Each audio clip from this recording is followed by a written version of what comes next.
같이 기도드리심으로 주일 예배를 시작하겠습니다. 은혜와 사랑해 주님 감사합니다. 오늘도 저희들 거룩한 주일 하나님의 은혜를 받기 위해서 예수 그리스도를 우리가 마음으로 맞이하기 위해서 이곳에 모였습니다. 하나님 오늘 예배 가운데서도 저희들을 은혜를 허락하셔서 말씀을 통해서 찬양을 통해서 기도를 통해서 우리를 또 새로워질 수 있도록 새 영으로 저희들을 새롭게 변화시켜 주시옵소서 감사드리며 예수님의 이름으로 기도드립니다. 아멘. 다같이 찬송가 90장, 통일 찬송가 98장 주 예수 내가 알기 전 찬양해 보겠습니다.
찬송가 210장, 통일 찬송가 245장, 시온성과 같은 교회 찬양하겠습니다.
찬송가 258장, 통일찬송 190장, 샘물과 같은 보혈음 찬양하겠습니다.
409장 통일찬송가 409장 목마른 내 영혼 우리 찬양하겠습니다.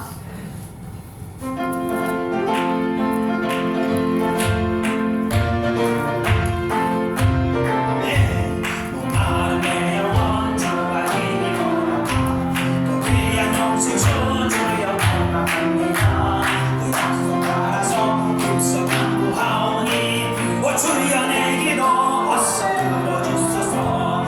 예수의 사랑 예수의 사랑 바다 물결같이 내게 임하니 영광의 물결에 온전히 쌓여서 내 영혼의 기쁨 한량없보다 주 내게 약속한 금이 내려주시고 은혜의 저구름 건너편에 떠올라 그 귀한 징조가 내게 밝히 보이니 나 힘을 다하여 주께 간구합니다. 예수의 사랑 예수의 사랑 바다 물결같이 내게 임하니 영광의 물결에 온전히 쌓여서 내 영혼의 기쁨 한량없구나. 은혜의 소랑이 지금 흩어지네요. 영원의 건강을 흘러차고 넘쳐서 내 주와 모든 죄 모두 씻어버리니 나 지금 은혜를 충만하게 받았네. 예수의 사랑 예수의 사랑 바다 물결같이 내게 임하니 영광의 물결에 온전히 쌓여서 내 영혼의 기쁨 한량없구나. 그 차고 넘치는 주의 은혜의 물 힘차게 들려와 내게 만족합니다. 할렐루야고 주께 찬송하오니 내 맘의 기쁨이 항상 충만합니다. 예수의 사랑 예수의 사랑 바다 물결같이 내게 임하니 영광의 물결에 온전히 쌓여서 내 영혼의 기쁨 한량없도다. 예수의 사랑 예수의 사랑 바다 물결같이 내게 임하니 영광의 물결에 온전히 쌓여서 내 영혼의 기쁨 한량없도다. 아멘.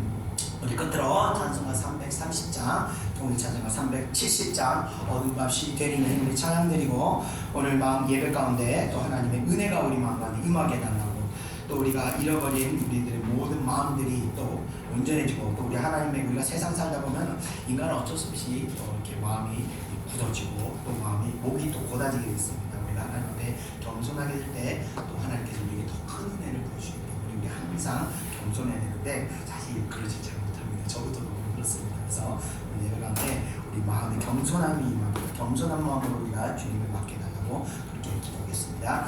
찬송가 330장입니다.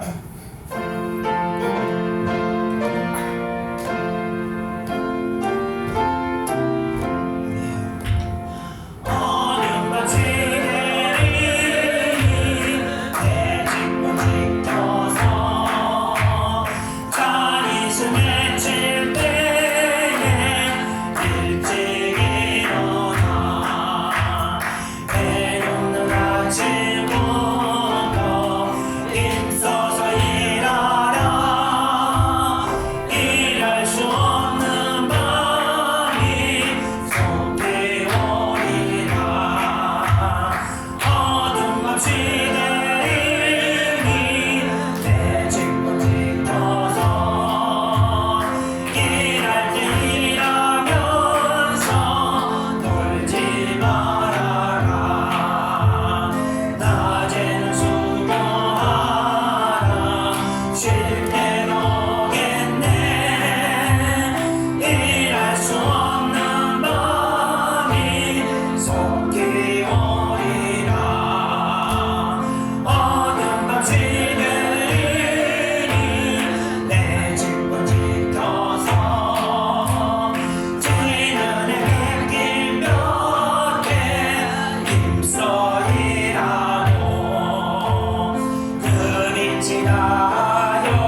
마음으로 올 수 있도록 저희들에게 아버지 겸손한 마음 허락하여 주시옵소서. 우리의 아버지여 우리의 세상적인 교만으로 말미암아 우리가 하나님 앞에 아버지 교만한 죄를 짓지 않도록 은혜를 허락하시고 우리가 아버지 우리 안에 있는 죄악들을 발견하게 하셔서 날마다 하나님 앞에 죄인된 몸으로 아버지 겸손한 마음으로 하나님 앞에 무릎 꿇이고 말씀의 아버지여 마음을 애통하며 아버지여 하나님 앞에 정말 그 권세 앞에 우리가 겸손한 마음으로 마음을 초월할 수 있도록 은혜 허락하여 주시옵소서. 우리가 하나님 앞에 겸손할 때 하나님께서 우리의 중심을 뽑아보시고 우리들에게 큰 은혜를 베풀어 주신 줄 믿습니다. 우리의 겸손함으로 말미암아 하나님께서 우리의 영적 묶임을 또 아버지여 풀어주시는 놀라운 은혜가 임하는 줄 믿습니다. 겸손한 마음으로 우리가 하나님 말씀을 묵상할 때 아버지 그 말씀이 우리의 견고한 짐들을 깨뜨리고 아버지여 우리를 다시 하나님 앞에 겸손하게 만들어서 아버지의 진리길을 찾을 수 있도록 또 여러가지 어려운 가운데서 아버지여 발견해서 그 문제들을 해결할 수 있는 아버지여 빛을 저희들에게 비춰주실 줄 믿습니다. 날마다 사랑하는 백성들 하나님 곁에 아버지 겸손하게 나갈 수 있도록 내주시고 그 가운데 우리가 아버지 피할 길과 아버지 우리가 회복할 수 있는 길을 또 깨달을 수 있도록 역사해 주시옵소서. 오늘 말씀 가운데서 우리가 깨달아 놓기를 원합니다. 말씀 가운데서 아버지 우리 안에 있는 아버지 견고한 어둠의 진들이 아버지 깨어지는 역사가 일어나기를 원하오니 주여 은혜를 허락하여 주시옵소서. 주여 우리가 또 추워지기를 원합니다. 우리 예배를 통해서 우리가 또 깨어지기를 원하오니 주여 은혜를 허락하여 주시옵소서. 이 예배를 통하여 아버지 강력하게 역사하셔서 아버지 저희들 아브라함 저희들이 하나님의 은혜를 깨닫고 아버지 다시 지혜로움을 가질 수 있도록 역사하여 주시옵소서. 감사드리며 모든 것 예수님의 이름으로 기도드립나이다. 아멘. 다같이 사도신경으로 신앙을 고백하겠습니다. 전능하사 천지를 만드신 하나님 아버지를 내가 믿사오며 그 외아들 우리 주 예수 그리스도를 믿사오니 이는 성령으로 잉태하사 동정녀 마리아에게 나시고 본토 빌라도에게 고난을 받으사 십자가에 못 박혀 죽으시고 장사한 지 사흘 만에 죽은 자 가운데서 다시 살아나시며 하늘에 오르사 전능하신 하나님 우편에 앉아 계시다가 저리로서 산자와 죽은 자를 심판하러 오시리라.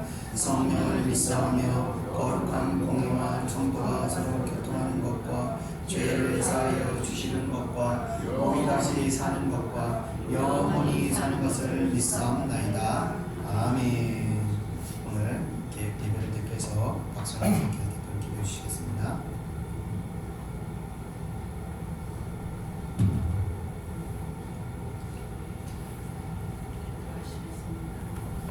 하나님 아버지, 오늘은 구별 때에 청하여 주신 주님의 날입니다.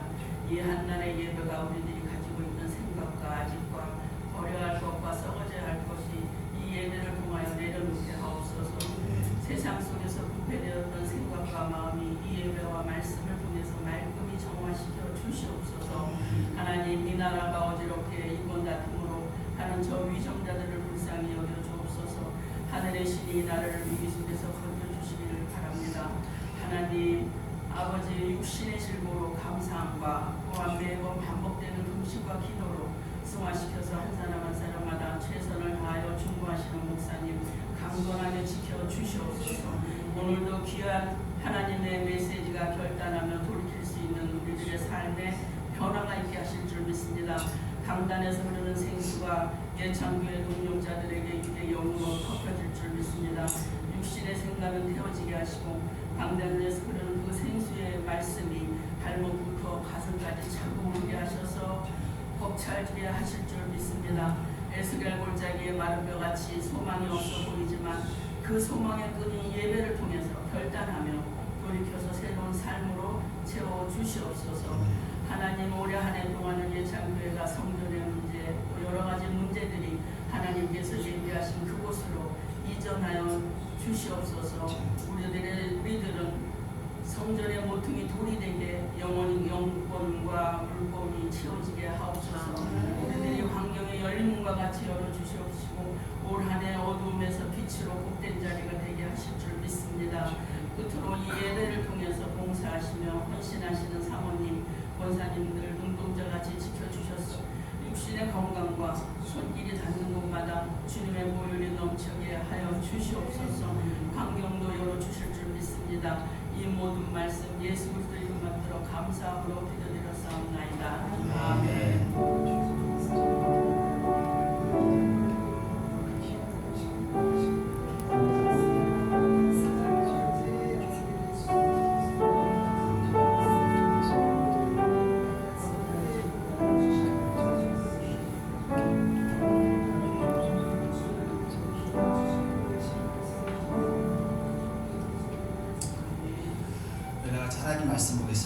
말씀은 마태복음 22장 15절에서 22절입니다. 15절에서 22절입니다. 신약성경 37페이지입니다. 신약성경 37페이지 마태복음 22장 15절에서 22절 신약성경 37페이지입니다. 전신적으로 같이 한 목소리로 읽겠습니다. 15절 시작. 이에 바리새인들이 가서 어떻게 하면 예수의 말을 옳게 들리게 할까 상의하고 자기 제자들을 헤롯 당원들과 함께 예수께 보내어 말하되 선생님이여 우리가 아노니 당신은 참되시고 진리로 하나님의 도를 가르치시며 아무도 거리끼는 일이 없으시니 이는 사람을 외모로 보지 아니하심이니이다. 그러면 당신의 생각에는 어떠한지 우리에게 이르소서. 가이사에게 세금을 바치는 것이 옳으니까 옳지 아니하니까 하니 예수께서 그들의 악함을 아시고 이르시되 외식하는 자들아 어찌하여 나를 시험하느냐. 세금 낼 돈을 내게 보이라 하시니 데나리온 하나를 가져왔거늘 예수께서 말씀하시되 이 형상과 이 글이 누구의 것이냐.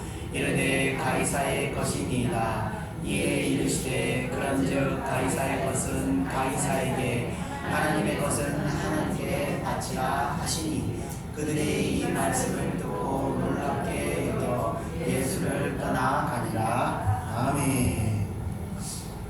오늘은 마태복음 22장 두 번째 시간입니다. 날씨가 많이 풀렸지만 아직까지 밤낮으로는요 날씨가 너무 쌀쌀합니다. 이럴 때 감기 관리가 쉬우니까 여러분들 항상 건강을 주의하시기 바라겠습니다. 자, 오늘은요 지난주 그 혼인잔치 비유에 이어서 21장의 두 번째 사건으로 예수님을 음해하려는 자들의 계획을 예수님께서 완전히 무산시켜버리는 그 내용들입니다. 이 사실을 통해서 이 거짓이 진실을 속일 수 없다는 것을 우리에게 보여주고 있으며 또 진리가 되시는 하나님의 역사는 그 누구도 막을 수 없다는 것을 우리에게 잘 보여주는 그런 사건들입니다. 그 사건들을 짚어보면서 우리가 말씀을 통해서 우리가 깨달아야 할 것들, 우리가 또 지켜야 할 것들 무엇인지 한번 보겠습니다. 자, 그럼 다 같이 우리 15절 읽어보시면 시작하겠습니다. 시작. 이에 바리새인들이 가서 어떻게 하면 예수를 말의 올무에 걸리게 할까 상의하고. 자, 22장에 앞서 21장에 2주 전이었나요? 2주 전에 이제 그 포도원의 그 악한 농부들의 비유를 이 유대 사내들인 유대 종교 지도자들이 듣게 됐습니다. 그래서 그 이야기가 자신들을 비유한 말인 줄 알고 이들은 분노하게 되지만 그래서 예수를 잡아서 가둬버리고 싶었지만 예수님을 선지자로 생각하는 그 대부분의 그 무리들이 예수님을 굉장히 보호하고 지지하고 있었기 때문에 그들이 두려워서 어쩔 수 없이 그냥 돌아보고 맙니다. 그러나 이들이 그냥 돌아간다고 해서 그들이 가만히 있는 것이 아니라 15절의 말씀같이 모여서 이제 머리를 맞대고 이제 모의하면서 어떻게 하면 예수를 올무에 걸리게 할까. 그가 가르치는 그 말을 근거로 어떻게 하면 그를 올무에 걸리게 할까 이 계략을 꾸미게 됩니다. 그러니까 예수님을 말로써 자기들이 의도하는 방향으로 유도하여 말 실수를 하게 해서 예수님을 그것을 빌미로 예수님을 공격하는 것입니다. 자, 이 말이라는 것은요 사용하는 사람에 따라서 참 다양한 의미로 사용이 되는 것 같습니다. 우리 속담에 말 한마디에 천냥빚을 갚는다는 말이 있는 것처럼 이 말이 말 하나 가지고 유익하게 쓰일 수도 있는 반면 또 한편으로는 이 유대의 주교자들과 같이 사람을 공경에 처하게 하는 용도로도 악하게 쓰이기도 하는 것 같습니다. 이처럼 말에는요 강력한 힘을 지니고 있는데 이에 대한 말씀이 이제 잠언 나와 있는데 우리 다 같이 잠언 18장 잠언 18장을 PPT 안 적었네요. 죄송합니다. 잠언 18장 20절 21절의 말씀인데 제가 한번 읽어보겠습니다. 사람은 입에서 나오는 열매로 말미암아 배부르게 되나니 곧 그의 입술에서 나는 것으로 말미암아 만족하게 되느니라. 죽고 사는 것이 혀의 힘에 달렸나니 혀를 쓰기 좋아하는 자는 혀의 열매를 먹으리라 라고 말씀이 되어 있습니다. 잠언 18장 20절 21절입니다. 자, 사람의 말이 그 열매가 되어 그 사람을 배부르게 한다고 합니다. 그러니까 사람은 입에서 나오는 선한 말과 은혜로운 말은 그 말을 듣는 사람으로 하여금 기쁨이 되어서 이 듣는 사람을 충만하게 만드는 것입니다. 기쁨이 넘치면요, 밥을 안 먹어도 배가 고프진 않습니다. 만족감이 넘치게 되기 때문에 그렇습니다. 그러나 반대로 입에서 나오는 악하고 더러운 말을 듣게 되면 그 영혼을 반대로 피폐하게 만들게 됩니다. 어린 시절에 부모에게 이 폭언을 두고 자란 아이들은요, 그 어떤 폭언들의 열매가 그 아이들을 신경질적으로 폭력적으로 성장하게 만들게 되는 것입니다. 그 뿌리 씨앗대로 열매를 맺게 되는 것입니다. 하나님의 잠언을 통해서 말씀하시기를 말에는 죽이기도 하고 살리기도 하는 힘이 있기 때문에 말하는 사람은 그 말하는 대로 열매를 먹게 된다고 잠언을 말하고 있다. 즉 선하고 은혜로운 말을 하는 사람들은 선하고 은혜로운 열매를 먹게 되는 것이지만, 반대로 악하고 더러운 말을 하는 사람들은 악하고 더러운 열매를 먹게 된다는 것입니다. 이들 유대인 지도자들은요, 사람을 공경에 빠뜨린 용도로 이 말을 사용하고 있는 것입니다. 이들은 결국 그 말을 사용한 대로 자신들이 훗날 이 로마의 분쟁에서, 지난주에 제가 말씀드렸던 것처럼 유대인의 반란을 해서 자신들이 큰 공경에 처하게 되고 결과적으로 그 열매를 먹게 되는 것입니다. 자, 이러한 사실들이 우리들로 하여금 우리 어떤 말을 사용해야 할지를 분명하게 보여주고 있는 것입니다. 자, 이어지는 16절을 우리 다 같이 한번 읽어보겠습니다. 시작. 자기 제자들을 헤롯 당원들과 함께 예수께 보내어 말하되, 선생님이여 우리가 아노니 당신은 참되시고 진리로 하나님의 도를 가르치시며 아무도 버리는 일이 없으시니 이는 사람을 외모로 보지 아니하심이니이다. 아멘. 자, 여기서 제자들이라는 것은요, 바로 바리새파 사람들의 그 문화생들을 가리키는 것입니다. 당시는요, 유대 기득권층에는요, 제사장들을 제외하고는 큰 세 개의 파벌이 존재했습니다. 서기관들, 또 바리새파 사람들, 그리고 사두개인들, 이렇게 존재했었는데, 이 모두 큰 틀에서는 하나의 유대교를 숭배하고 있었지만 각각 추구하는 어떤 교리의 차이로 인해서 이 세 파벌이 대립적인 관계에 있었습니다. 오늘날 이 교회와 카톨릭이 이 큰 틀에서는 다 같이 하나님을 섬기는 면이 있지만, 교리적으로나 신학적인 어떤 차이로 인해서 우리가 함께 할 수 없는 것과 같이 이들 유대 종교 그룹들도 이 정치적으로, 교리적으로 전혀 하나가 될 수 없는 그런 관계에 있었던 파벌들입니다.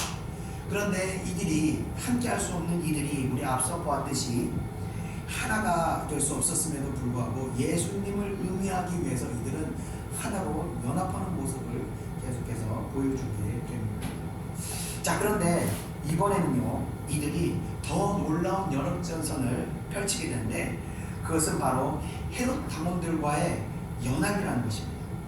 자, 유대 종교 정치 파벌 중에서 가장 세력이 강한 파벌이 바리새파 사람들이 예수님을 의미하는 방법을 연구하다가 이번에는 헤롯 당원들과까지 그 의미하는 데 끌어들이게 되는 겁니다.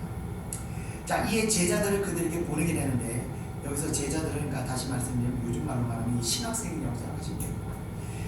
그 제자들을 헤롯 당원들과 연합시켜서 예수에게 보내게 됩니다. 자, 그런데 유대인들에게 있어서 헤롯 당원들과의 연합이라는 것은요, 정말 사실 있을 수도 없는 그런 연합이 되는 것입니다. 헤롯 당원이라는 것은요, 무슨 어떤 자들인가 하면요, 헤롯 당원들이라는 것은 이 로마 통치자들의 앞장여와 같은 그런 자들입니다. 그래서 로마의 유대 지역 지배를 적극적으로 지지하고, 그 우리나라로 보면 역사적으로 볼 때 이 친일파와 같은 그런 자들입니다. 자, 그런 자들인데, 친일 인사들이 일본의 정책을 지지하고 홍보하고 조선 청년들을 설득해서 일본 전투, 그 태평양 전쟁에 참여하도록 독려하고 그랬던 것처럼 각종 일본의 유익을 위해서 활동하였듯이, 이들 헤롯 당원들도 로마의 정책을 홍보하고 유대인들을 적극 이 정책에 참여하도록 독려하고, 그뿐만 아니라 유대인들에게서 세금을 징수하여 로마에 바치는 일까지 철저하게 로마 입증해서 활동했던 그런 자들입니다. 자, 유대인들의 입장에서 볼 때 매국노와 같은 그런 집단이었던 것입니다. 자, 이에 반해서 이 바리새파 사람들은 철저하게 민족주의자들입니다. 그래서 로마의 세금 징수를 반대하며 여러 가지 로마의 정책에 저항하면서 이 헤롯 당원들의 활동에 적극적으로 대치하는 정말 이 하나가 될 수 없는 그런 위치에 있는 사람들인 것입니다. 그러므로 헤롯 당원들과 이 바리새파 사람들은요, 물과 기름과 같이 절대로 합치될 수 없는 집단이었던 것인데, 근데 지금 이들은 예수를 의미하는데 그들이 절대 하나 될 수 없는 자들이 공동전선을 펼치게 된 것입니다. 자, 어떻게 그것이 가능하게 되었을까? 적에 적은 나의 편이란 말이 있기도 하지만 예수님이라는 존재는 이 두 집단에게 동시에 그들의 존립을 위태하게 만드는 그런 존재로 여겨졌기 때문입니다. 그래서 서로 간의 입장 차이가 잠시 접어두고 이렇게 하나로 공동의 적을 위해서 연합하게 된 것입니다. 자, 여기서 우리가 알 수 있는 것은요, 무엇이냐면요, 이 바리새인들은요 절대 신앙적인 집단이 아니라는 것입니다. 이들은 철저하게 세상적인 어떤 정치 집단과 같은 모습을 지금 여기서 보여주고 있는 것입니다. 신앙은요 절대로 정치적으로 움직일 수 있는 것이 아니기 때문에 그렇습니다. 그러나 신앙이 아닌 세상적인 집단은요, 목적만 동일하다면, 같은 목적만 가지고 있다면 얼마든지 연합할 수가 있는 것입니다. 왜냐하면요, 이 세상적인 집단은요, 진리 추구가 목적이기보다는 어떤 목적의식이 더 강하기 때문에 그렇습니다. 왜 목적만 같다면 어떤 정신적으로 추구하는 방향과는 상관없이 언제든지 연합할 수 있는 것입니다. 그러나 반대로 말씀드려서 참 진리는요, 이 비진리와 연합을 철저하게 거부하게 되는 것입니다. 그래서 보면요, 이단들이 잘 연합하는 이유는요, 바로 진리 추구보다 목적이 더 앞서기 때문에 그렇습니다.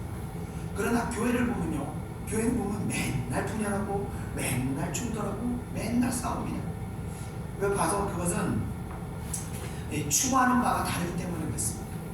그래서 기독교가 그렇게 어떤 연합보다는 진리 추구를 목적으로 하다 보니까 기독교가 이방 세계에 들어가면 항상 일어나는 일들이 거기에 있는 토착 신앙과 토착 문화와 어떤 연합을 하는 것이 아니라 반드시 충돌이 일어나게 되는 것입니다. 그리고 반드시 그 지역의 토착 신앙과 어떤 치열한 영적 전쟁을 한 차례는 치르게 되는 것입니다. 그러나 항상 그렇듯이 결과적으로는 진리가 승리하게 되면서 토착 신앙의 그 견고한 성을 부수고 기독교는 어느 지역이든지 항상 꽃을 피우게 되었던 것입니다. 자, 그러나 타 종교들을 보면요, 예를 들어 이제 불교를 경우 보면요, 참 재밌는 것이 불교는요, 어느 나라를 들어가든지 그 나라의 종교와 문화와 연합을 이루게 되는 것을 볼 수 있습니다. 그래서 각 나라마다 보면요, 특유의 그 불교 교리와 문화를 형성하게 되는 겁니다. 우리나라 불교를 보면 역사적으로 볼 때 호국 불교라는 것이 있습니다. 그래서 살생을 절대로 해서는 안 되는 스님들이 창을 들고 입진하는데 사람을 죽이는 그런 일도 하고요. 또 현대에 와서는요, 이 스님들이 이 토착 신앙과 결합을 하면서 스님들이 점도 치고요, 스님들이 사주도 봐주고요, 또 스님들이 구판도 열어주는 것을 봅니다. 요즘 현대화가 되면서 이제 장가도 가시고 고기도 드시고 그렇게 되는데, 이 본래 석가모니의 그 불교 정신이 계속 이어져서 전수되는 것이 아니라 환경에 따라서, 시대에 따라서 지속적으로 혼합하고 변화되는 그런 다른 모습의 기형 형태로 이렇게 변화되는 것을 볼 수 있습니다. 그러나 진리는요, 변함이 없는 것입니다. 그래서 나라와 환경이 달라도 본질이 변하지 않기 때문에 미국에 있는 기독교나 유럽에 있는 기독교, 아시아에 있는 교회, 한국에 있는 기독교, 어딜 가봐도 교리적 이질감이나 어떤 차이를 느끼지 못하게 됩니다. 약간의 정서적인 차이로 해서 어떤 예배 형태의 차이는 있을 수 있지만 본질적인 어떤 교리적인 이질감이 존재하지 않게 되는 것이죠. 그것이 기독교가 참 진리이기 때문에 교회는요, 이 거짓을 방관하지 않고 그들과 계속 그들을 배척하고 그들과 절대 연합하지 않은 그런 결과이기 때문에 그렇습니다. 그래서 교회는요, 진리를 떠나서 교회가 정치와 연합하고 교회가 사회운동과 연합하고 아무나 목적만 같으면 이것저것 따지지 않고 연합하는 것은 진리 추구라는 본질에서 크게 벗어나게 되는 것입니다. 자, 이렇게 그래서 진리는 절대 하나가 이 목적으로 인해서 연합할 수 없는 것이 바로 진리고 그것이 교회이기 때문에 지금 바리새인들이 헤롯 당원들과 이렇게 목적으로 인해서 하나가 되는 것은 이들은 스스로가 진리를 추구하지 않는다는 것을 그들이 시인하고 있는 것입니다. 자, 이렇게 연합된 바리새인 제자들과 헤롯 당원들이 이제 예수님께 찾아가서 선생님 우리가 아노니 라고 말을 하면서 이제 말로 올무에 그 밑밥을 쭉 이렇게 깔게 됩니다. 그들의 말은 예수님 사역에 대한 칭찬 일색입니다. 그래서 진리로 하나님의 도를 가르치고 아무도 꺼리낌이 없으시고 뭐 사람을 외모로 보지 않으시며 뭐 이런 말을 하면서 그들의 하는 말에는 사실 틀린 말이 하나도 없습니다. 그는 참되시고 진리의 도를 가르치시며 뭐 절대로 사람을 외모로 보지 않으시는 그런 분이 맞습니다. 그렇기 때문에 그들의 말 자체에는요 예수님의 사역과 그분의 성품을 높이고 인정하는 말처럼 보입니다. 그러나 그들의 본심은요 절대 예수님의 사역을 인정하는 것이 아니라는 것을 이미 예수님께서는 그들의 말을 들으면서도 아셨을 겁니다. 자, 이것은요 예수님께서 모든 지각에 뛰어나신 분이어서 아셨던 것이 아니라 이건 누구나도 알 수 있는 것입니다. 가끔 청문회나 대정문 질문에서 반대편의 진영에 있는 사람이 질문하게 될 때가 있습니다. 근데 가끔은요 공격하기에 앞서서 그 사람에게 대답할 사람에게 그의 행적을 막 칭찬하면서 그 사람을 막 이렇게 높이는 말을 하면서 시작하는 경우들이 있습니다. 그런데 공격할 이 사람이 하는 이 칭찬을 듣는 사람이 그 칭찬을 들을 때 그것을 과연 그 사람이 진심으로 그걸 받아들이겠습니까? 이제 나를 공격할 건데 지금 막 칭찬을 한다고 한들 그것을 진심으로 받아들이고 나를 높이는구나 이렇게 생각하겠냐면 세상을 잘 모르는 이 순진한 사람이라면 그걸 그대로 있는 그대로 받아들일 수 있겠지만 계속해서 공격을 하고 있었다는 입장에서는 그 칭찬하는 말을 듣게 될 때 마음속으로 그 앞으로 다가올 공격에 대한 긴장을 늦추지 않고 있을 것입니다. 왜냐하면 칭찬한 그 말 속에 반드시 날카로운 발톱이 있는 것을 듣는 사람들은 다 알 수 있기 때문에 그렇습니다. 마찬가지로 예수님께서도 사역이 시작되는 시점부터 얼마 전까지 예수님의 가르침에 수시로 시시때때로 찾아와서 시비에 걸고 어떻게든 꼬투리를 잡으려고 하는 이 바리새인들이 느닷없이 나타나서 예수님을 막 칭찬한다고 한들 누가 그 칭찬을 있는 그대로 믿겠습니까? 그것은 예수님이 아니라 누구라도 의심할 수 있는 모습이 되는 것입니다. 누구라도 의심할 수 있는 방법, 누구라도 눈치를 챌 수 있는 이런 계략, 이 어리석은 자들은요 누구라도 눈치챌 수 있는 방식으로 하나님의 아들인 예수 그리스도를 농락하려고 하는 것입니다. 이것이 바로 스스로 지혜 없다고 생각하는 악인들의 어리석음이 되는 것입니다. 자, 스스로 지혜 있다고 생각하는 악인들은 이렇게 계략을 짜면 예수님께서 영락없이 걸려들 거라고 생각할지 모르지만 악인들의 계획은 어리석은 악인들에게는 먹힐 수 있으나 의인들에게는 먹히지 않는 것이 바로 진리인 것입니다. 왜냐하면요 거짓에 넘어가는 사람들의 특징이 대부분 그 마음 안에 거짓된 사람들이 거짓에 넘어가는 것이기 때문에 그렇습니다. 참 재미있는 사실은요 저도 이제 세상을 살면서 느낀 건데 다른 사람 속에서 사기치는 사람들이 있습니다. 그런데 당연히 다른 사람들이 사기치는 사람들의 공통적인 특징은 자기가 사기를 쳤기 때문에 이 사기를 치는 사람들을 잘 분별할 것 같은데 자기도 똑같이 사기를 당한다는 겁니다. 상식적으로 사기치는 사람들이 사기치는 사람 잘 분별할 것 같잖아요. 그런데 그렇지 않다고요. 자기도 똑같이 당한다는 겁니다. 왜 그러냐면요 거짓된 사람들은요 거짓을 잘 분별하지 못합니다. 그러나 반대로 진실된 길에 있는 사람은요 거짓이 다가올 때 즉각적으로 의문점과 의심을 갖게 되는 것입니다. 왜냐하면 진실되기 때문에 거짓이 이해가 되지 않는 겁니다. 왜 그렇게 될까? 이러면서. 그래서 거짓을 우리가 분별할 수 있게 되는 겁니다. 그렇기 때문에 우리가 말씀을 통해서 날마다 회개하고 우리 안에 거짓 없는 진실된 마음을 가져야 하는 이유는 우리가 거짓을 품고 있으면요, 우리가 거짓을 유혹을 받게 될 때 그것이 거짓인 줄 분별할 수 없게 되는 것이기 때문에 그렇습니다. 자, 이 어리석고 거짓된 바리새인들과 헤롯 당원들은 스스로 지혜롭다고 생각하면서 이 거짓으로 만든 계략에 예수님이 걸려들 것이라고 생각하였던 것입니다. 예수님의 사역을 칭찬하고 높이게 되면 예수님께서 기분이 좋아지셔서 긴장의 끈을 내려놓고 허물없이 편안하게 대답할 때 그때를 기다려서 올무에 걸리게 하려고 했지만 사람도 눈치 챌 수 있는 이들의 어리석은 계략은 예수님을 보지 못했습니다. 이어지는 17절을 우리 다 같이 한번 읽어보겠습니다. 시작. 그러면 당신의 생각은 어떠한지 우리에게 이르소서. 가이사에게 세금을 바치는 것이 옳으니까 옳지 아니하니까 하니. 아멘. 자, 앞서 바리새인들과 헤롯 당원들이 서로 대립적인 관계였다고 제가 말씀을 드렸었습니다. 자,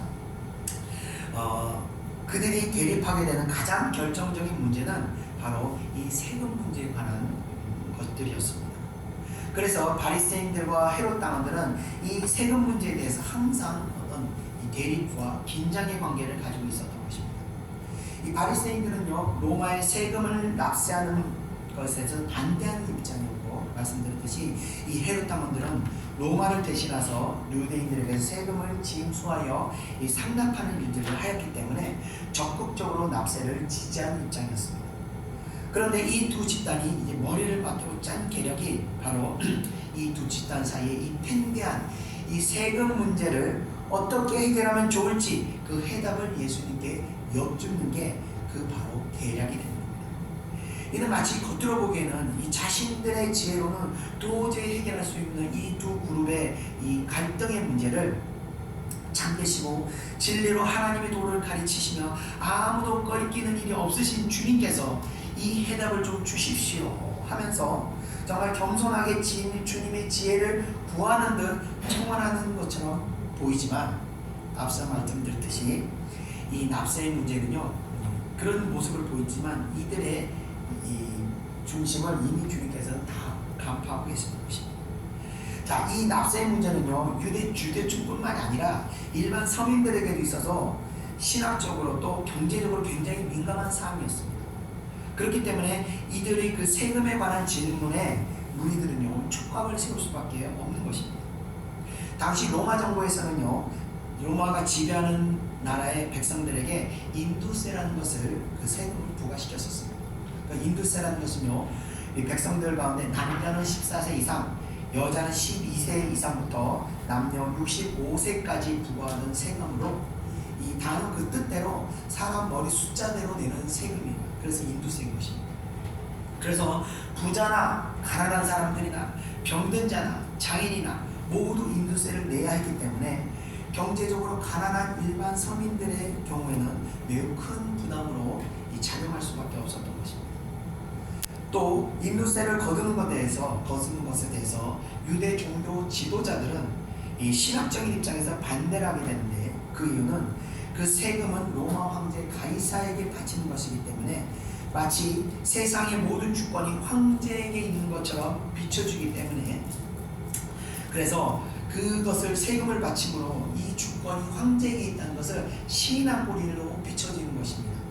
그래서 이들은 황제의 주권을 하나님의 주권과 같이 보게 되는 격이 되기 때문에 신학적으로 우상 숭배를 지지하는 것처럼 보여서 이들에게는 금액을 떠나서 황제에게 세금 바치는 문제에 대해서 굉장히 껄끄럽게 생각하고 있었던 것이 사실입니다. 그래서 유대인들에게 이 세금 문제는 부유한 자나 가난한 자나 모두 이 불만을 가지고 있었던 그런 사안이었던 것입니다. 자, 이 문제에 대해서 이들은 예수님께 이 찬반의 입장을, 어떻게 하면 이 문제를 해결할 수 있는지 이 입장을 요구하는 것입니다. 자, 정말 이 예수님 입장에서는 대답하기 어려운 그 질문을 이들이 준비한 것인데, 그런 것을 봐서 상당히 바리새인들 머리를 많이 짠에 고민했던 것 같습니다. 자, 이 납세의 문제로 인해서 유대 민족과 로마 정부 간에 상당히 많은 매차를 빚게 됐고, 이 납세를 반대하던 이 어떤 열성당원들은 납세를 거부하면 반란을 일으키게 할 정도로 이 납세 의무는 이 서민들은 굉장히 어려운 문제였던 것 같습니다. 그러나 이 헤롯 당원들에게는요, 반대로 이 납세를 통해서 자기들의 부와 기득권을 유지하기 때문에 적극적으로 지지했던 것입니다. 자, 이 납세, 모두 헤롯 당원, 바리새인들, 뭐 부유한 자, 가난한 자, 모든 사람들의 관심사인 이 납세에 대한 질문을 예수님께 드리게 됐을 때 이 사람들은 어떤 대답을 하는지 촉박을 곤두세우고 이렇게 집중하게 되는 것입니다. 자, 예수님께서는요, 자신을 추종하는 그 무리들을 생각하셔서 어떻게든 이 입장을 밝히셔야 했던 것인데 어느 대답을 하더라도 예수님께서는 이 올무에 걸리게 돼 있는 것이었습니다. 만약 예수님께서 추종자들을 지지를 얻기를 위해서 우상숭배처럼 여기는 이 납세를 반대하셨다면 이것은요, 올무를 놓았던 자들이 궁극적으로 원하는 그 대답이 되는 겁니다. 왜냐하면요, 납세를 거부하는 것은 로마 정부에 대한 반역에 해당하기 때문에 헤롯 당원들은 곧바로 로마 총독에게 예수를 무리들을 선동하는, 반역을 선동하는 무리라고 고발할 수 있는 빌미를 주게 되는 것입니다. 자, 그러나 반대로 납세를 인정하는 대답을 하게 되면 이는 곧 예수께서 우상 숭배를 시인한 꼴이 되기 때문에 대중의 지지를 잃어버리게 되는 것입니다. 자, 무리들은요, 예수님을 모세나 엘리야 같은 선지자로 보며 추정하고 있었는데, 그래서 예수께서 다윗과 같이 이스라엘 왕국을 다시 재건할 것으로 믿고 따랐는데, 이 무리들이 두려워서 예제껏 이 바리새인들은 예수님을 잡아 가두지를 못했던 것인데, 예수님께서 만약 우상 숭배를 시인하게 되면, 또 납세를 시인하게 되면 무리들의 많은 지지를 잃어버리게 될 것입니다. 자, 왜 대중들에게 외면받은 이 예수님은 바리새인들은 언제든지 잡아서 가둘 수 있을 거라고 여겼기 때문에 이 또한 이 바리새인들은 차선책으로 생각했던 것입니다. 우리가 정치사에서 봐서 알 수 있듯이 대중의 지지를 잃어버린 정치는 한순간에 현장에 이슬과 같이 사라지는 것이 바로 정치의 냉혹한 세계입니다. 우리는 5년마다 그런 세계를 반복해서 보고 있습니다. 그러나 아시다시피 예수님께서는요, 정치적인 왕으로 이 땅에 오신 것이 아니셨습니다. 그분은 영적 세상의 왕으로, 하나님 나라의 왕으로 오셨던 것입니다. 그렇기 때문에 그분에게는 어떤 세상적 정치적 입장 표명을 하실 필요가 전혀 없으셨던 것입니다. 그래서 그분께서는 사람의 눈치를 보시며 입장 표명을 할 것이 아니라 바로 그들의 악함을 바라보시며 그들을 책망하시게 되는 것입니다. 이어지는 18절을 우리 다같이 한번 읽어보겠습니다. 시작. 예수께서 그들의 악함을 아시고 이르시되 외식하는 자들아 어찌하여 나를 시험하느냐. 아멘. 그들을 향한 예수님의 호칭은 바로 외식하는 자들아였습니다. 그들은 애초에 이런 악함을 품고 접근하였으면서도 겉으로는 예수님의 가르침을 바라고 예수님의 친절한 해답을 요구하는 것처럼 위선을 떨었던 것입니다. 그러나 이미 이들의 접근할 때부터 예수님께서는 그들이 진실되지 않았던 것을 알고 계셨으며 어떻게 자신을 시험한가 바라보고 계셨던 것입니다. 이들이 어리석은 이유는요, 아직도 이들은 예수님을 속일 수 있을 거라고 생각하고 있었다는 것입니다. 성경에는요, 하나님을 속이려다가 죽임을 당했던 아나니아와 삽비라라는 부부가 있었습니다. 이들이 안타까운 것은요, 하나님을 위해 헌신한다고 하였지만 그러는 가운데서 하나님을 속이려 했다는 것입니다. 우리 믿는 사람들이 조심해야 하는 것은요, 하나님께서는요, 우리보다 더 우리를 잘 아시는 분이십니다. 그렇기 때문에 우리가 항상 기도하고 하나님 앞에 나갈 때 정말 하나님 앞에 진실되게 나가야 한다는 것입니다. 이어지는 19절 20절을 우리 다같이 한번 읽어보겠습니다. 시작. 세금 낼 돈 내게 보이라 하시니 때날이 온 하나를 가져왔거늘 예수께서 말씀하시되 이 형상과 이 글이 누구의 것이냐. 아멘. 자, 세금 낼 돈이라는 것은 바로 로마의 화폐를 말하는 것입니다. 로마 정부는요, 세금을 로마의 화폐로 바치도록 하였었습니다. 그래서 로마의 화폐는 모든 로마의 이 식민 지배에 있는 지역 국가에 널리 화폐가 사용되었었습니다. 은으로 만든 동전에 황제의 얼굴을 새겨 넣었던 동전인데, 결국 이것은 이 로마 황제가 모든 백성이 자기에게 영광을 돌리라는 수단으로 이렇게 황제의 얼굴을 새겨놓은 것입니다. 자, 이 농전을 보시며 예수께서는 역으로 이들에게 새겨진 동전에 대해서 그 대상이 누구인지를 질문하시게 됩니다.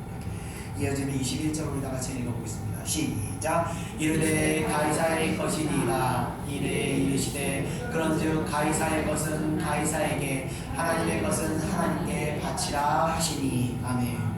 자, 그들이 이르되 가이사의 것이니이다 라고 대답하게 될 때, 이때까지만 해도 이들은 아마 예수님께서 가이사의 동전을 들여놓으셨기 때문에 세금 납부를 지지할 것이라고 아마 이들은 생각했을 것입니다. 자, 그러나 예수님의 대답은요, 어디에도 흠잡을 수 없는 완벽한 대답을 하시게 됩니다. 바로 가이사의 것은 가이사에게, 하나님의 것은 하나님께 이라는 대답으로 그들의 계략을 완전히 이렇게 무너뜨리는 역사를 하시게 됩니다. 얼핏 보면요, 예수님의 이런 대답은 이들의 함정을 교묘히 피해 나가는 어떤 탁월한 지혜의 답변 같지만, 그것은 우리 그리스도인들에게 세상을 향한 이 진리가 무엇인지를 말해주고 있다는 것을 우리는 보아야 하는 것입니다. 즉, 예수님께서는요, 국가에 대한 의무와 하나님께 대한 의무가 결코 분리되고 대립되지 않는 것임을 우리들에게 말씀하고 계십니다.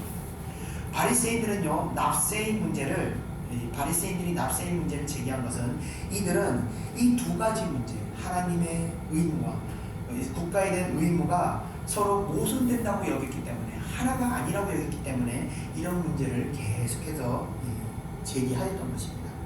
그러나 바른 진리라는 것은요, 세상의 모든 권리 역시 하나님께 속하였다는 것을 주님께서 이 말씀을 통해서 우리에게 가르쳐 주시는 것입니다. 그래서 세상의 권세 또한 하나님께서 세우신 권세로서 세상의 권세와 하나님의 권세가 분리될 수 없다는 것입니다. 우리 다 같이 로마서 13장 1절에서 2절까지 한번 읽어보겠습니다. 시작. 각 사람은 위에 있는 권세들에게 복종하라. 권세는 하나님으로부터 나지 않음이 없으나 모든 권세는 다 하나님께서 정하신 바라.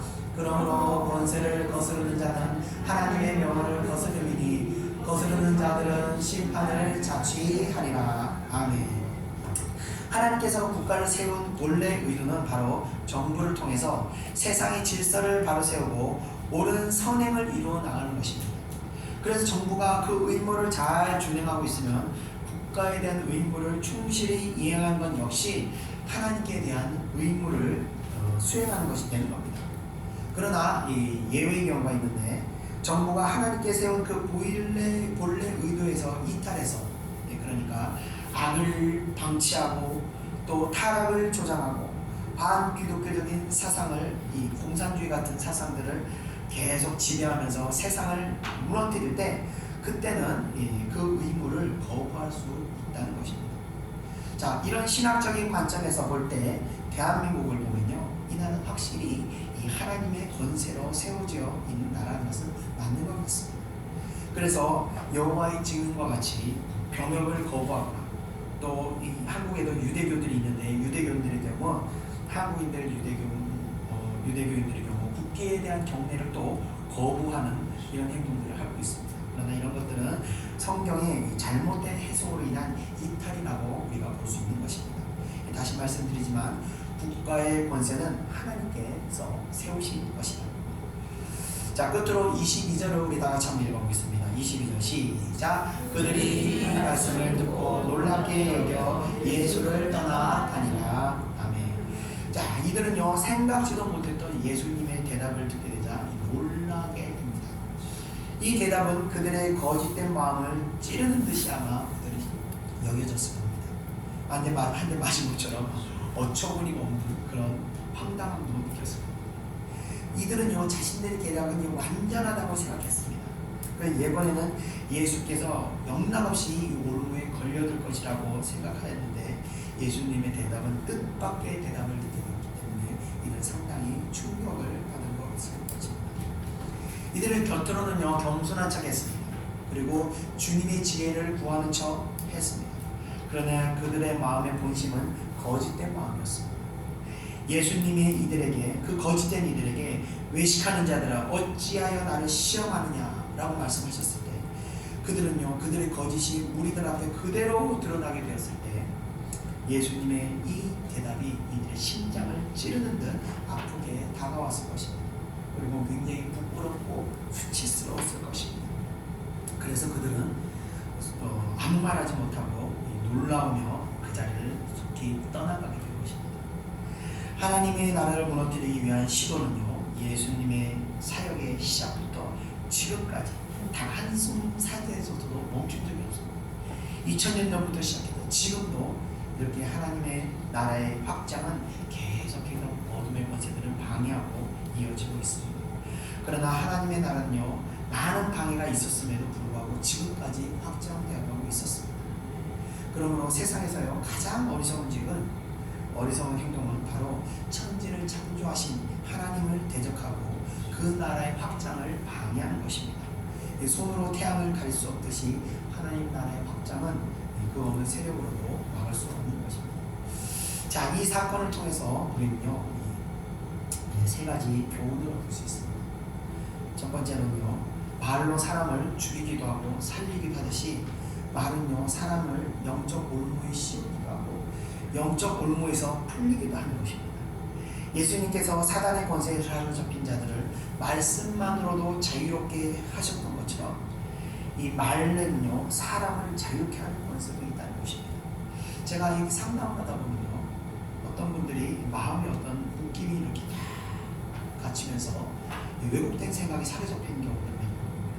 그러나 그들과 대화하는 가운데 몇 마디 말 가운데서 그 마음의 느낌이 확 풀어지면서 갑자기 평안해짐이 느껴지는 경우들을 좀 많이 봤습니다.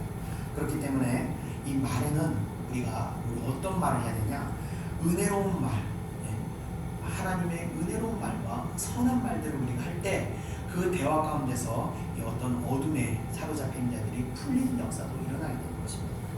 반대로 악한 말, 더러운 말을 하게 되면 그 말을 듣는 사람들이 계속 오히려 마음이 더 상처받게 되고 더 마음이 엉키게 된다는 것을 우리가 말할 때 항상 우리는 선한 말, 은혜로운 말로 우리가 대화 가운데 그런 말들을 해야 한다는 것입니다. 자, 두 번째, 진실된 사람은요, 거짓을 분별합니다. 반대로 마음속에 거짓이 있는 사람은요, 거짓을 분별하지 못하기 때문에 거짓에 미혹되어서 계속해서 공경에 처하게 된다는 것입니다. 자, 그렇기 때문에 내가 거짓에 속아서 공경에 처하게 된다면 먼저 우리는 우리 안에 거짓된 것을 회개해야 하는 것입니다. 그 거짓이 회개되고 나면요, 그 공경의 실마리가 그제서야 풀리게 되는 것입니다. 항상 우리가 진실되고 나갈 때 우리에게 다가오는 거짓된 것들을 우리가 분별할 수 있게 되는 것입니다. 자, 세 번째, 우리가 하나님 앞에서는요, 진실되게 다가가야 하는 것입니다. 거짓 없이 기도할 때 거짓 없이 고백해야 하는 것입니다. 그래야 우리의 기도가 하늘의 응답을 받을 수 있는 것입니다. 이 세 가지를 두고 기도하는 시간을 우리가 갖고자 합니다. 이렇게 말씀을 마치겠습니다. 기도하겠습니다. 은혜와 사랑해 주님 감사합니다. 오늘 우리가 또 말씀을 통해서 하나님, 우리의 세 가지, 우리 안에 있는 거짓된 것을 바라봅니다. 또 우리가 하나님 앞에 진실되지 못한 몸으로 우리가 기도했던 우리의 이 진실되지 못함을, 우리의 위선적인 모습을 또 회개합니다. 또 하나님, 우리가 말을 하는 데 있어서 항상 은혜롭고 선한 말, 상대방의 마음을 위로하고 축복하는 말이 아니라 더럽고 추악하고 험담하는 말을 일삼았던 것을 이 시간 또 회개합니다. 하나님, 사랑하는 예천교회 성도들의 입술을 통해서 언제나 하나님 선한 말, 아름다운 말, 은혜로운 말만 나올 수 있도록 역사하셔서 우리가 내뱉은 말의 열매대로 우리가 그 열매를 취할 수 있도록 은혜 허락하여 주시옵소서. 이 시간 우리가 기도 가운데 이 세 가지 우리가 회개할 수 있는 은혜를 허락하여 주시옵소서. 감사드리며 예수님의 이름으로 기도드립니다. 아멘. 우리가 같이 찬송가 438장, 통일찬송가 495장, 내 영혼이 은총이로 찬양드리겠습니다.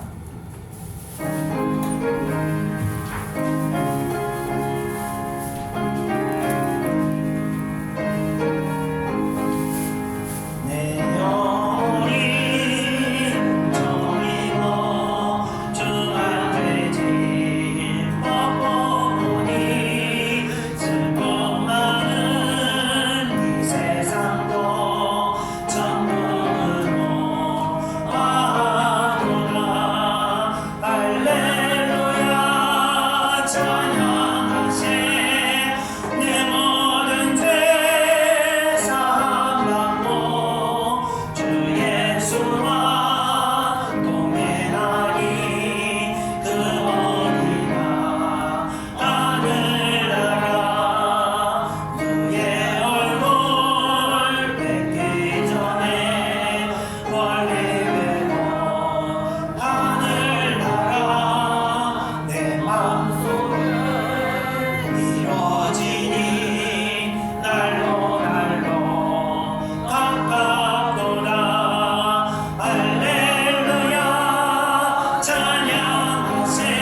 상담하면서 항상 어떤 갈등의 문제가 생겼을 때 맨날 제가 이제 죽으라고 합니다.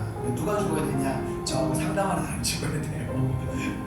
누군가는 죽어야 됩니다. 누군가는 꺾여야 모든 문제가 해결이 됩니다. 그래서 항상 저는 죽으라고 얘기를 합니다. 우리가 어떤 문제를 했을 때 내가 죽어지면 어떤 현상이 일어나는지 아십니까? 내가 그토록 미웠던 사람이 불쌍하게 여겨집니다. 내가 그토록 나와 갈등하는 사람이 불쌍하게 궁휼한 마음이 여겨집니다. 그래서 마음 안에 내가 죽어지고 나면 그 궁휼한 예수 그리스도의 마음이 내 안에 확 일어나면서 궁휼한 마음에 불쌍한 마음에 그 사람을 위해서 기도하게 되는 것입니다. 그래서 우리가 계속해서 기도하는 사람이 이 설교를 듣는 사람이 죽어야 되는 겁니다. 이 설교를 듣는 사람이 계속해서 엎드려야 됩니다. 이 시간 기도하겠습니다. 우리는요 그럴 때 오늘 말씀드린 것처럼 내 안에서 내가 죽어지고 그 사람을 불쌍하게 여기는 마음이 주어질 때 내 입술에서 정말 선하고 은혜로운 아름다운 말이 나오는 겁니다. 그게 아니고 이 안에 있는 것이 입술 통해 나온다 하지 않습니까? 그래서 우리가 어떤 갈등의 문제를 해결할 때는 항상 내가 죽어지고 은혜로운 말과 그리고 축복된 말이 나올 때 이 엉켜있는 모든 어둠의 짐들이 깨어지면서 그 사람들의 저주의 어떤 매듭들이 풀어지게 되는 것입니다. 제가 사용할 때 항상 제가 하는 것이 제가 죽어질 때 이런 역사가 일어났습니다. 여러분들 이 시간 기도하시면서 내가 죽어지게 하여 주옵소서. 나와 갈등을 겪고 있는 어떤 문제 하나님 내가 죽어주게 하옵소서. 그래서 아버지여 그리스도의 마음이 내 마음 안에서 풍성하게 솟아나서 아버지여 나와 갈등하는 정말 나를 상처줬던 그 원수가 된 자들을 불쌍하게 여기는 마음, 궁휼하게 여기는 마음, 그 마음이 품어질 수 있도록 은혜 허락하여 주옵소서. 이 시간 우리 다 같이 동성으로 기도하겠습니다. 은혜와 사랑의 주님 감사합니다. 이 시간 아버지여 사랑하는 백성들 마음 가운데 아버지여 은혜를 허락하여 주시옵소서. 아버지여 사랑하는 백성들 마음 가운데 아버지여 그 강팍한 마음이 흘러내려질 수 있도록 은혜 내려 주시옵소서. 예수 그리스도께서 성령의 역사로 말미암아 아버지여 완악한 마음들을 무너져 내리고 죽어질 수 있도록 은혜 허락하여 주시옵소서. 아버지여 정말 우리 안에 완전히 우리가 죽어지고 우리가 아버지여 깨어질 때 아버지 우리 가운데서 아버지여 그리스도의 그 사랑의 마음이 풍성하게 사랑의 마음이 아버지여 울려 퍼져나올 수 있도록 은혜를 내려주시옵소서. 아버지여 이제까지 나를 대적하고 나를 괴롭히고 나에게 악담을 하고 나에게 상처 줬던 모든 사람들을 아버지여 내가 그 상처를 있는 그대로 바라본 것이 아니라 내가 죽어지고 내가 깨어지고 아버지여 내 존재 자체가 무너질 때 아버지여 성령의 마음이 내 안에 충만하게 임하게 하시고 나를 상처주고 나를 찔렀던 그 모든 사람들을 아버지여 진심으로 불쌍하게 여기는 마음이 품어질 수 있도록 긍휼하게 여기는 마음이 품어질 수 있도록 아버지 은혜를 허락하여 주시옵소서. 나를 아버지여 찔렀던 그 손길을 아버지 내가 붙잡고 아버지여 진실되게 아버지 그 영혼이 축복받을 수 있도록 기도할 수 있는 정말 원수를 사랑하는 그 말씀이 아버지 우리의 신앙 고백이 될 수 있도록 내 신앙이 될 수 있도록 아버지 은혜를 허락하여 주시옵소서. 그래서 아버지 그 원수를 아버지 정말 내 진심으로 품을 때 사랑으로 품을 때 아버지여 갈등하고 조장했던 어둠의 권세들이 진이 깨어지고 무너지고 그들의 역사가 모두 파산될 수 있도록 은혜 허락하여 주시옵소서. 모든 어둠의 권세가 깨어지고 아버지 다시 은혜로 하나가 될 수 있도록 역사하여 주시옵소서. 사랑하는 주의 백성들 아버지 그 일을 감당할 수 있도록 은혜 허락하여 주시옵소서. 이 설교를 듣는 이 기도를 듣는 모든 자족들이 아버지 그런 사명을 감당할 수 있도록 은혜 허락하여 주시옵소서. 날마다 엎드려지게 하시옵소서. 아버지여 주인 중 내가 깨심을 깨닫고 날마다 하나님 앞에 내 자아를 깨트리며 나아갈 수 있도록 은혜 허락하여 주시옵소서. 그러는 가운데 아버지여 그리스도의 마음을 우리가 품을 수 있도록 역사하여 주시옵소서. 역사하여 주시옵소서. 감사드리며 모든 것 예수님의 이름으로 기도드립니다. 아멘. 할렐루야 찬양하세 내 모든 죄 사함받고 주 예수와 동행하니 그 언이나 하늘나라 높은 산이 진들이 조망이나 본관이나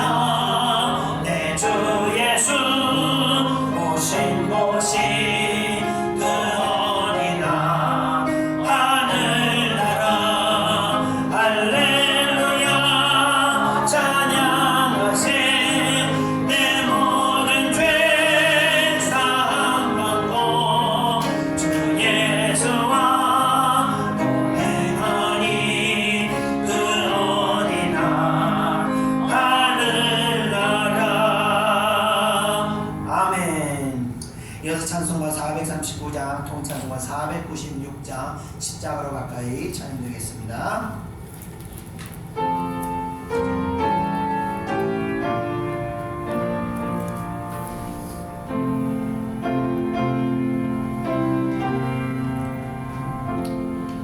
십자가로 가까이 나를 이끄시고 거기 흘린 보혈로 정케하옵소서. 십자가 구원 영광일세. 요단강을 건넌 후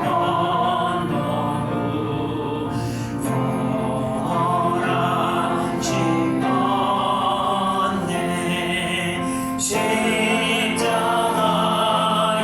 가까이 내가 널 뒀었네. 거기에 내 명절 내게 비추시네. 십자가 무한 영광일세.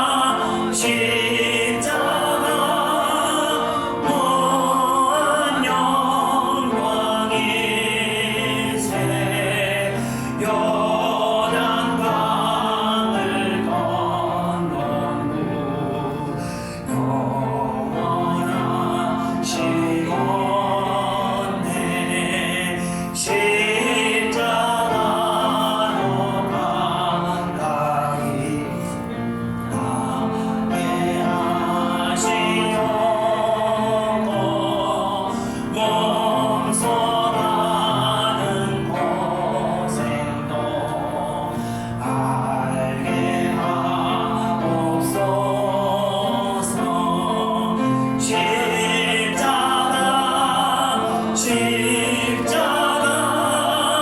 무한 영광일세. 요단강을 건넌 후 영원한 시온네. 십자가에 가까이 의지하고서서 천국 이를 때까지 항상 머물겠네.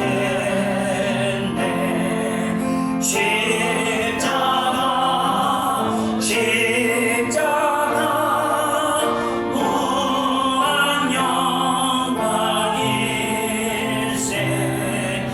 요단강을 건넌 후 영원한 시온네. 아멘. 기도하겠습니다. 이 시간 우리가 기도할 것은 우리 안에 거짓된 것을 위해서 기도하겠습니다. 이 진실이 다가오면요, 거짓이 일어나게 되어 있습니다. 영적으로 그렇게. 그래서 우리의 진실이, 우리의 거짓이 드러나게 될 때 우리가 어떤 반응이 일어나냐면요, 유대인들과 같이 막 분을 냅니다. 막 화를 내고 오히려 그 진실을 전한 자를 포악하고 죽이려고 하게 됩니다. 이 거짓을 그대로 방치하면요, 우리가 결국 진실을 죽이는 격까지 가게 되는 것입니다. 그래서 바른 신앙은요, 우리 안에 있는 거짓이 드러날 때 회개하는 겁니다. 회개할 때 우리에게 다시 생명의 길을 씁니다. 하나님께서 회개하는 자들에게는요, 다시 회복의 은혜를 허락하십니다. 거짓이 드러날 때, 우리의 위선이 드러날 때 회개하십니다. 저부터도 항상 회개하려고 합니다. 그리고 그것이 아니라 그것을 감추려고 하고 더 큰 죄를 짓고 더 큰 죄를 짓고 결국은 하나님의 은혜에서 우리가 영영 떠나버릴 수 있는 것입니다. 우리 이 기독교 역사에서 많은 주님의 사람들이 신실하기 시작했다가 변질돼서 그 거짓이 드러날 때 그 거짓을 감추려다가 오히려 하나님의 은혜로부터 멀어지는 것을 우리가 많이 봅니다. 우리는 다윗의 고침을 당하더라도 진실되게 회개했을 때 하나님께서 용서하시고 다시 회복의 은혜를 허락하시는 겁니다. 이 시간 우리가 기도하겠습니다. 날마다 우리는요 우리 안에 거짓을 위해서 기도해야 됩니다. 십자가가 다가올 때 이제 거쳐졌던 거짓은요 낱낱이 다 드러나는 거고요. 그렇게 되기 전에 우리가 기도하고 회개해야 되는 것입니다. 이 시간 기도하겠습니다. 우리의 위선과 우리의 거짓을 우리 다 같이 동성으로 기도하겠습니다. 은혜와 사랑해 주님 감사합니다. 이 시간 우리 안에 거짓된 것을 하나님 앞에 고백하고 회개합니다. 우리가 입술로는 아버지와 성결한 척, 입술로는 거룩한 척 우리가 떠들었지만 십자가 앞에 아버지 그 어떤 영혼도 아버지 온전하다고 말할 수 없음을 이 시간 고백합니다. 주여 저희들의 어두운 면에 있는 거짓된 것들과 아버지와 진실되지 못한 것들을 회개합니다.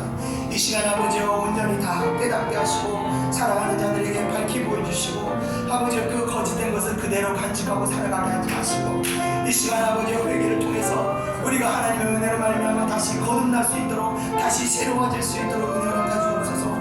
이 거짓된 생각에 우리가 사로잡히는 것이 아니라 아버지의 진리를 우리가 받아들이고 아버지의 진리 가운데 우리가 거짓을 외면하고 거짓을 벗어버릴 수 있도록 은혜 허락하여 주시옵소서. 이 바리새인들과 같이 아버지의 진실을 오해성 묻으며 아버지의 그 거짓된 것을 아버지와 끝까지 짊어지고자 하는 회개치 않고 끝까지 짊어지고 하나님을 대적하는 길까지 가는 어리석음에 우리가 빠지지 않도록 붙들어 주시고 아버지의 시간 아버지 우리 안에 거짓됨을 회개하며 날마다 십자가 앞에 아버지의 진실된 영을 아버지의 깨끗한 양심을 위해서 기도하는 저희들 될 수 있도록 은혜 허락하여 주시옵소서. 아버지의 겉과 겉이 속이 다른 위선적인 것들을 우리가 회개할 수 있도록 은혜 허락하여 주시옵소서. 이 시간 아버지 우리 안에 있는 모든 거짓된 것을 다 드러내시고 다 정결케 기름 부으셔서 아버지와 새롭게 변화시켜 주옵소서. 사랑하는 백성들 마음 가운데 다시 아버지와 진실된 성령께서 아버지와 진실만이 우리 마음 가운데 충만할 수 있도록 은혜 허락하여 주옵소서. 모든 위선적인 것이 제거될 수 있도록 은혜 허락하여 주옵소서. 회개의 심령을 저희들에게 허락하여 주옵소서. 은혜 허락하여 주옵소서. 이 시간 아버지여 진진대 회개를 통해서 다시 우리가 아버지 하나님 앞에 정직하고 온전한 마음으로 아버지와 나아갈 수 있도록 은혜 허락하여 주시옵소서. 저희들 앞에 정직한 마음으로 겸손한 마음으로 나아갈 수 있도록 은혜 허락하여 주옵소서. 이 시간 아버지여 그런 은혜가 저희들에게 임한 줄 믿습니다. 이 시간 성령께서 우리를 그렇게 진실되게 변화시켜 줄 줄 믿습니다. 감사드리고 감사드리며 모든 거 예수님의 이름으로 기도드립니다. 아멘. 십자가 십자가 무한 영광일세 요단강을 건너고 영원한 시온 내 십자가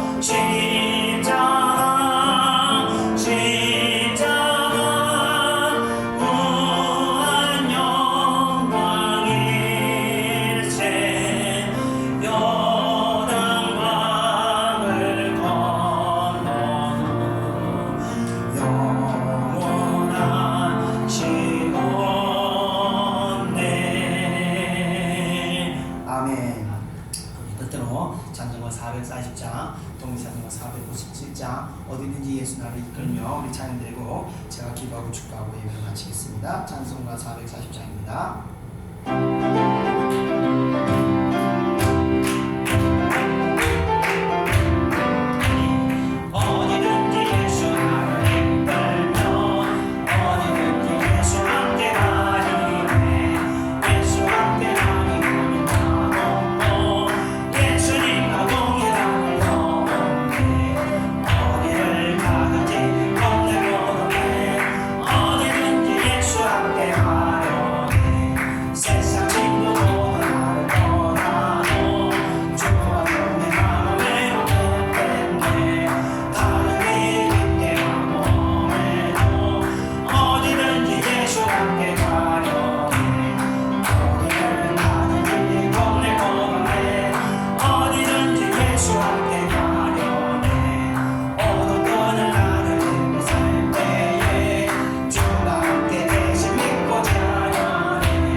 어리석은 이 거짓된 자들이 얼마나 어리석은지를 다시 깨달았습니다. 하나님, 저희들에게 은혜를 베푸사 저희들이 이런 어리석은 자와 같이 하나님을 속이려는 아버지여 정말 우리의 얄팍한 꾀로 아버지여 진실되지 못하게 나가는 일이 있지 않도록 저희들을 붙잡아 주시고 마음 가운데 늘 아버지여 진리만이 진실만이 우리 마음 가운데 추구할 수 있도록 역사하여 주시옵소서. 그래서 또 뿐만이 아니라 우리가 말을 하는 가운데서도 항상 우리의 말이 아버지여 이런 악한 말 용도로 쓰이지 않게 우리 입술을 주관하시고 항상 은혜로운 말, 항상 아버지 축복하는 말을 함으로 말미암아 아버지 모든 우리들이 만나는 모든 사람들이 우리의 입술의 열매로 말미암아 아버지여 복을 받을 수 있도록 하시고 우리의 삶 또한 우리들이 하는 말의 그 열매대로 우리가 거둘 수 있도록 은혜 허락하여 주시옵소서. 사랑하는 백성들, 무슨 말을 하든지 간에 항상 은혜를 전하는 자들이 되게 하셔서